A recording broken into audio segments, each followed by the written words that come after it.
Hello everyone and welcome back to a new video. In this video, I'm gonna show you guys how you can fade a picture in Photopea. So if you guys want to learn how to do it, just follow the steps that I'm gonna show you. As you can see guys, I'm right now in Photopea and this is how the homepage looks like. So right here, as you can see guys, in the left side of your screen, you're gonna find all of the sections. Right here, you're gonna find the home section, this device, Pia Drive, Dropbox, OneDrive, and so on. And here, as you can see, guys, in the center of your screen, you're going to find the option to start a new project. You can open a project from your computer. You can choose a template or install Photopea. So right now, I'm going to click on New Project. And then once you have this window right here, as you can see, guys, right here, you're going to find the option to choose a name for your project. Here, you can choose the width, the height, and also the DPI.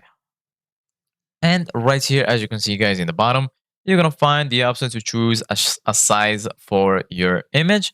So right now, for example, I'm going to choose this size from screen. And then I'm going to click on create. And as you can see, guys, now the project is created. So once you're here, as you can see, guys, the first thing that you need to do is click on file. And then once you click on file, go ahead and click on open to choose an image. Once you click on open, go ahead and choose your image. And then you're going to be right here. Here in the left side of your screen, you're going to find all of the tools that you will need in order to customize your image. So right here, as you can see, guys, you're going to find the gradient tool. If you click on it, you're going to be able to make your image fade. Right here, as you can see, guys, you're going to find all of the options. Here, you're going to find the blend mode, opacity. For example, I'm going to make the opacity 20%. And right now, I'm going to use the gradient tool. So you need to select your layer. And then, as you can see, guys, you can use the gradient tool like this.